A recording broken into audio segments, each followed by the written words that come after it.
हमारे देश में अगर हम कैंसर की बात करें तो सबसे ज़्यादा होने वाले कैंसर में से एक है मुंह का कैंसर, यानी कि ओरल कैंसर।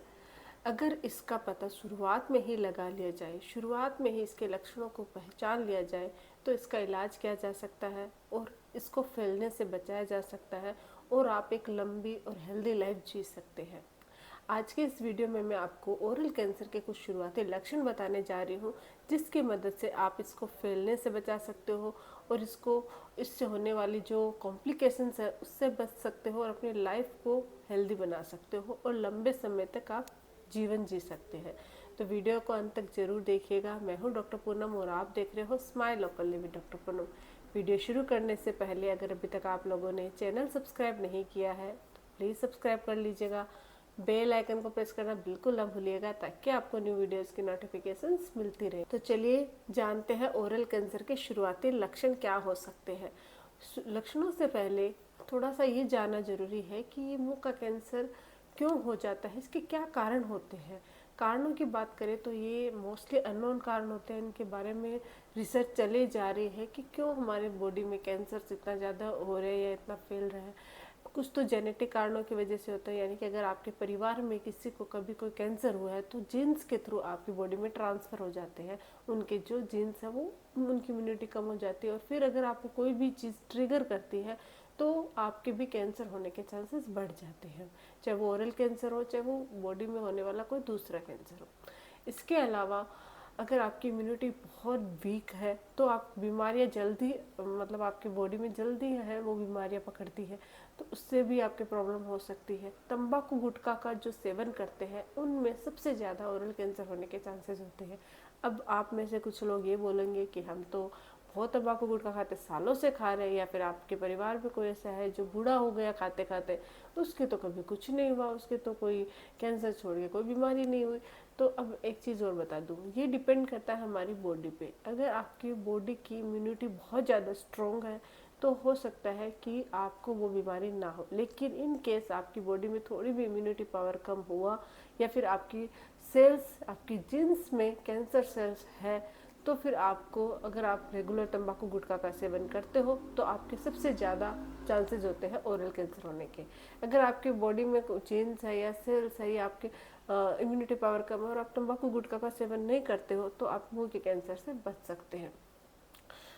अब बहुत सारे हम लोगों ने बहुत सारा रिसर्च किया है। जितने भी हॉस्पिटल्स आप कैंसर के हॉस्पिटल्स में जाओगे और मुंह के कैंसर के जब पेशेंट्स देखते हो तो 70 to 80% तंबाकू गुटखा का सेवन करने वाले लोगों के ही ओरल कैंसर होता है। जो नॉर्मली खाते हैं और उनके ओरल कैंसर नहीं है उनके प्री कैंसरस लीजन्स जरूर होते हैं जो आगे चलकर दूसरी प्रॉब्लम में क्रिएट करते हैं। तो तंबाकू गुटखा के सेवन से होता है। इसके अलावा सिगरेट स्मोकिंग जो करते हैं, स्मोकिंग बहुत ज़्यादा जो लोग करते हैं, अल्कोहल का सेवन करते हैं, उनके लंग कैंसर या फिर लिवर कैंसर के अलावा मुंह का कैंसर होने के चांसेस भी ज़्यादा होते हैं, क्योंकि जो भी हम कंज्यूम करते हैं वो मुंह के थ्रू ही हमारे बॉडी में जाता है। तो ये आपके जो ओरल टिश्यूज़ होते हैं उनको भी इफ़ेक्ट करता है और मुंह के कैंसर को भी बढ़ावा देता है। ये तो कुछ नॉर्मल रीजन है जिनकी वजह से आपके मुंह का कैंसर हो सकता है। और इसके अलावा मुंह से रिलेटेड जैसे कि डेंटल रिलेटेड भी कुछ कारण होते हैं कि कहीं इंजरी हुई और वो आपकी बॉडी में बार बार ट्रिगर कर रहे हैं, तो उसकी वजह से भी कोई आपके ट्यूमर या प्रॉब्लम हो सकती है मुंह में। तो मुंह के कैंसर के कारण चाहे जो भी हो, अगर आपको कोई भी सिम्टम्स दिखाई दे रहा है, मैं आपको जो सिम्टम्स बताने वाली हूँ उस पर आपको गौर करना है, ध्यान रखना है, रेगुलर चेक करते रहना है। उनमें से कोई भी सिम्टम्स दिखाई दे रहा है तो फिर आपको तुरंत डॉक्टर से कांटेक्ट करना चाहिए।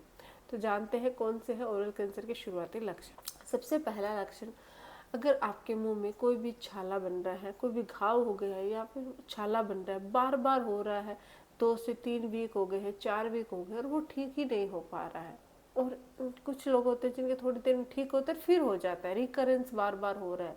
कोई भी घाव या छाला लंबे समय तक अगर आपके मुंह में है तो फिर आपको डॉक्टर से कंसल्ट करना चाहिए, फिजिशियन से कांटेक्ट करो या फिर अपने नियरेस्ट डेंटिस्ट के पास जाके दिखाओ कि इस टाइप की कोई प्रॉब्लम आपको फील हो रही है।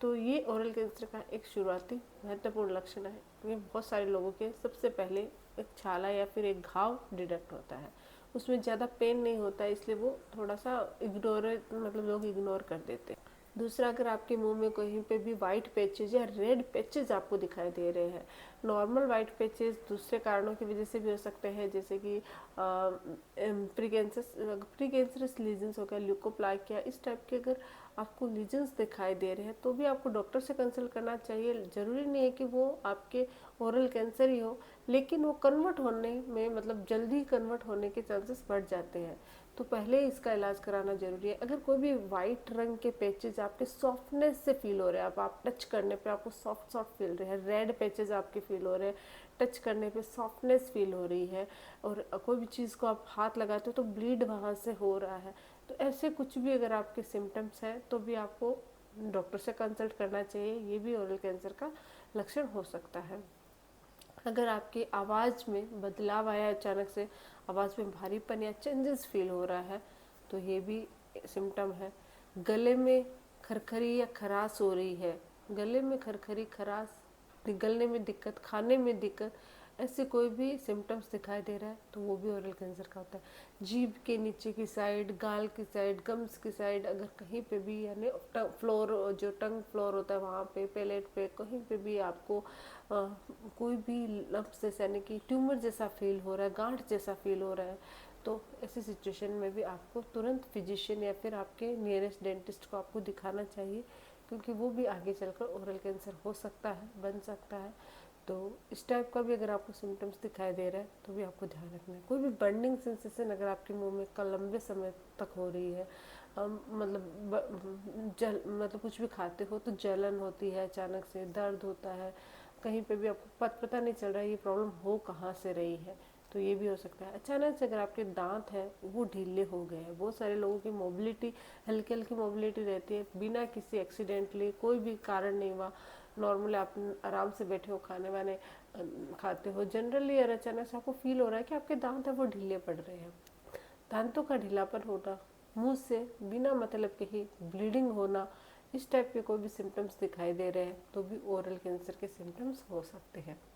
तो ये ही कुछ शुरुआती लक्षण होते हैं जो आगे चलकर अगर आपने इनको इग्नोर कर दिया, ध्यान नहीं दिया, तो ये दूसरी स्टेज में पहुंच सकते हैं, आपके लिम्फ नोड तक पहुंच सकते हैं, गले तक पहुंच सकते हैं। एक बार लिम्फ नोड या गले तक पहुंच गए तो फिर इसका इलाज नॉर्मल सर्जरी के द्वारा नहीं किया जाता है, फिर दूसरे जो ट्रीटमेंट्स होते हैं सर्जरी के बाद उनसे किया जाता है। वो भी अगर आपने इग्नोर कर दिया, ध्यान नहीं दिया, तो वो बहुत जल्दी आपकी बॉडी के अन्य पार्ट्स में पहुंच जाते हैं, जिससे आगे चलकर आपको अपनी लाइफ गंवानी पड़ सकती है।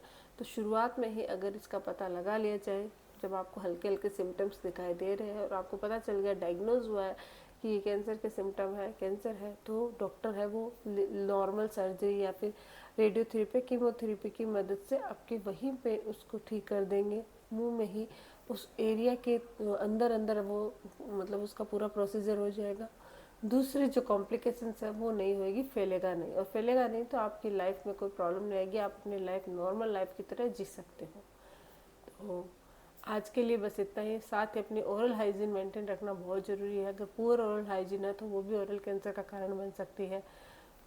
रेगुलर ब्रशिंग करना, फ्लोसिंग करना, मुंह में सफाई करना, हर 6 मंथ्स में डेंटल विजिट करना, इन चीज़ों का अगर ध्यान रखोगे तो आपके ओरल कैंसर की प्रॉब्लम कभी नहीं होगी। आई होप कि वीडियो आप लोगों के लिए हेल्पफुल रहा होगा। वीडियो अगर अच्छा लगे तो प्लीज़ चैनल को लाइक कीजिए, शेयर कीजिए, सब्सक्राइब जरूर कीजिएगा। Thank you.